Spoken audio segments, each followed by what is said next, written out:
Hey everyone, welcome back to Great Northwest Weaponry. This is Thomas, and today we are looking at a gun that I've been sitting on for quite a while, the Colt DA38 Model 1894. This is a really cool gun. This is what Teddy Roosevelt's Rough Riders in the Spanish-American War used. Guns of at least similar model to this, if not this exact model, through the Spanish-American War and into the the Philippine insurrection.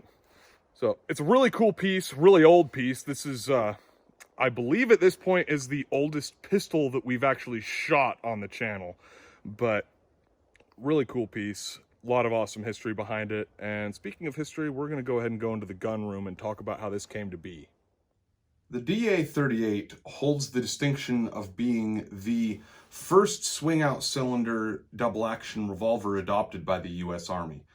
Prior to this, you'd see primarily the Colt single-action Army ruling the day, but Schofields were also in smaller numbers adopted, but this essentially is what replaced the single-action Army.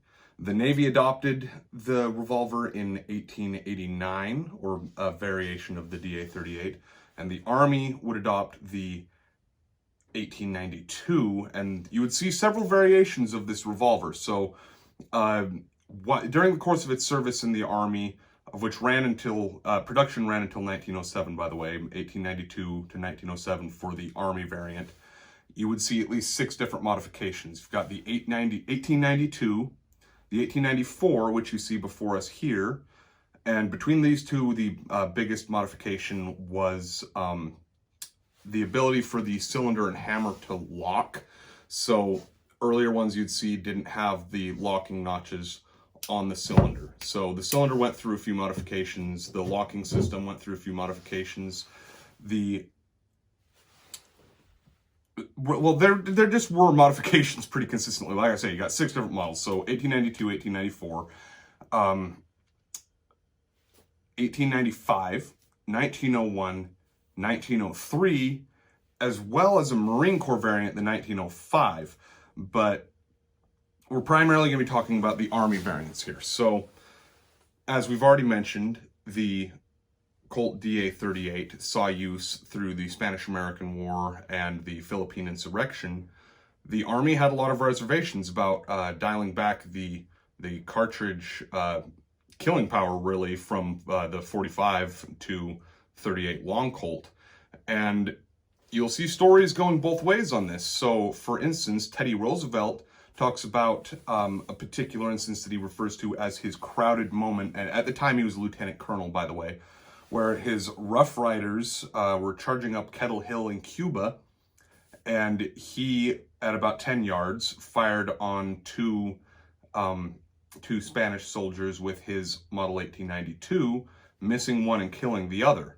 So you would see success with the revolver, but then on the opposite side of the spectrum, you would see a lot of instances where Moreau fighters in the Philippines would be shot several times and not killed. There was a particular instance recorded where a soldier was attempting to escape, was shot 4 times, and was ultimately brought down by getting smacked in the head with a Springfield carbine rifle, rather than the 4 bullets in his body actually killing him, or stopping him even. Though I believe he later died. They did find that the bullets had punctured his lungs and had still not stopped him. And circumstances like this were actually very common in the Philippines. You would have, as I said, the Moreau fighters were quite known amongst U.S. soldiers for working themselves up into a religious fervor, often fueled by the addition of drugs, and going into a kind of fighting frenzy, and the small 38 wouldn't put them down quick enough. You could dump a whole cylinder into one of these crazed fighters, and he'd still come at you and kill you by whatever means necessary, and would later die of blood loss, but the 38 just wasn't cutting it. So they did eventually start bringing out of retirement the old single-action armies. So really, you have this gun has a very mixed reputation as a result of this, and you'd see these used all the way up until World War I. This one actually appears to have been re-arsenaled for World War I, and we'll look at a particular marking that you can indicate that through. But as I said, They went through a lot of modifications, but ultimately were replaced with the gun that it was intended to replace. And also, as such, we can kind of thank this for being the reason that the 45 ACP was later adopted in the 1911 and the 1917 revolvers and so on. It's a gun with a complicated history and very interesting. Like I say, the distinction of it being the first swing-out cylinder double action adopted by the Army is no small feat. That is something that Colt had been working on for a while with various different models of revolver that just never really went anywhere outside of the civilian market. We should also mention you will see civilian variants of these. They will be lacking arsenal markings or the U.S. Army stamp that we'll look at, and often the grips will be a hardened plastic that is usually checkered with a Colt logo stamped into the plastic. But the Army models, you'll see wood grips every time, to the best of my knowledge. But yeah, there's something like 250,000 were made, a little more than 250,000. I believe it was 291,000. And this, as I said, for the Army model would have went from 1892 to 1907. And this is encompassing all different variants. So some of them, like the 1894, were fairly short-lived. And the 1895, stuck around for a little while. The 1901 would have been the next one where you had a noticeable modification, which was the addition of a lanyard ring. And the revolvers like this one that were updated for World War I were updated to the 1901 standard and given a lanyard ring. This one is missing the ring, but does have the hole for the lanyard ring present. So we may at some point be attempting to find a DA-38 lanyard ring and attaching it to this to bring it up to its World War I specs. But we've talked a lot about these markings, so let's just go ahead and go to the tabletop view and take a look at all this. Most of the markings on these are pretty straightforward. So the Colt DA-38 is stamped on the left side of the barrel, and I don't think we've mentioned yet, but DA just simply means double action. On the top of the barrel is where you're going to have all your patent information. There's quite a few different locations for the serial number. One is on the butt of the revolver.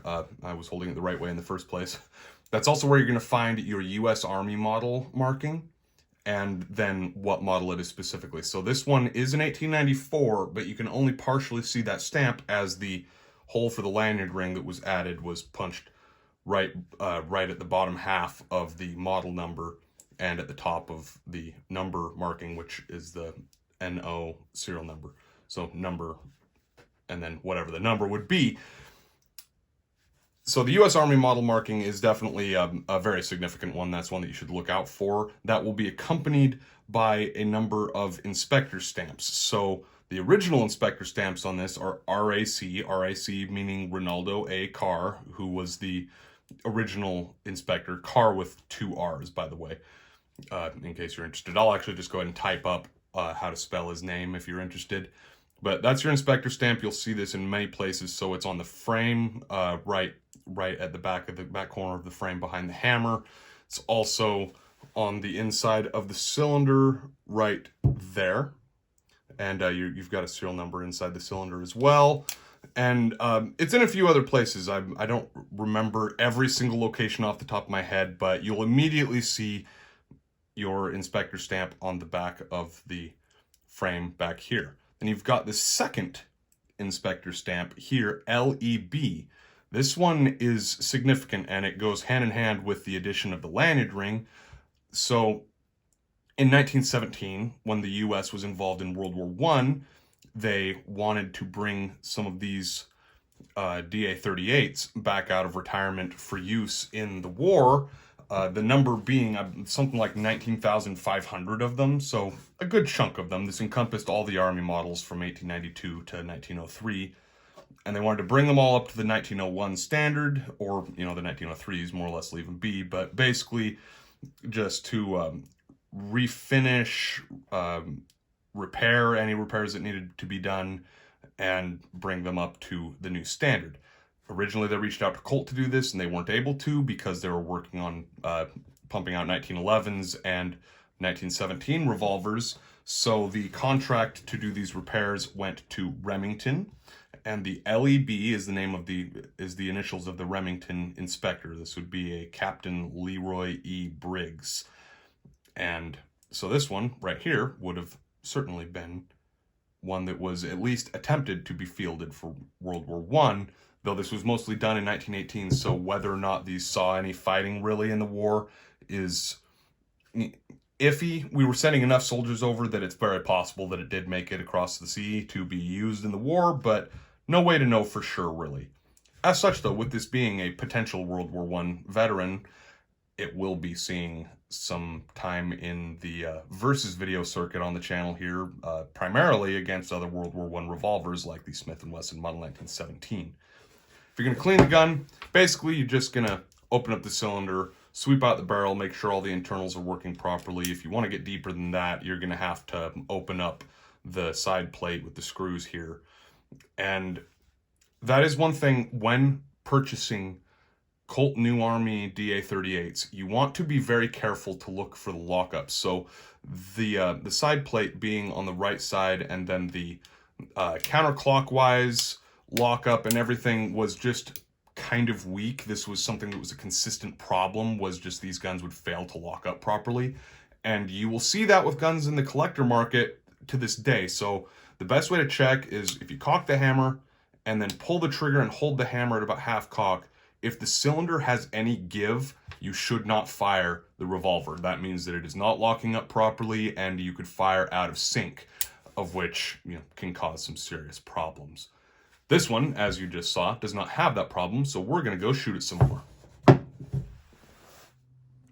So loading the Model 1894, or really any of Colt's DA38 model pistols, is a piece of cake. So you see this catch right here on Colt. You pull on that and then extract or eject. It's side eject. These hold 6 shots of 38 long Colt. These are technically chambered the correct size for 38 special, but you should not shoot 38 special, at least not through the older models. Some of the later models were beefed up enough that they could probably handle a heavier cartridge, like the 38 special, but these older ones like the 1892 and the 1894, you should not load 38 special. It is too hot for the metallurgy of the times. But anyway, we're gonna go ahead and take this next 6. As we've discussed, this is both single and double action. So for the single action, it's just one click back and then fire. So we're gonna do the first 3 like this.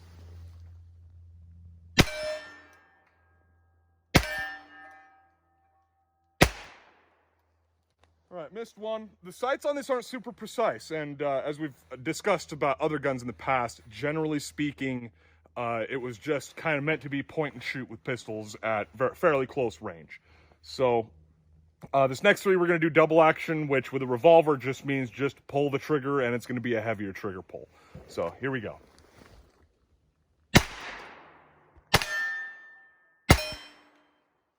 All right, and then we already showed how to push the cylinder out. I would advise that you just hold on to it like so before extraction, just to give some stability. So what I'm doing is like just rock out, point. And this seems to eject fairly easily. Everything about it just works pretty well, especially considering the age. This gun is 126 years old. It's, you know, this particular one would have been made almost exactly 100 years before my birth. So really cool piece, really glad to have it. Glad I was finally able to get some ammo for it. Thank goodness for my friends at the Warfront just randomly having a box of it sitting around. But anyway, hope you all enjoyed this video. It's been Thomas with Great Northwest Weaponry, and I will see you next time.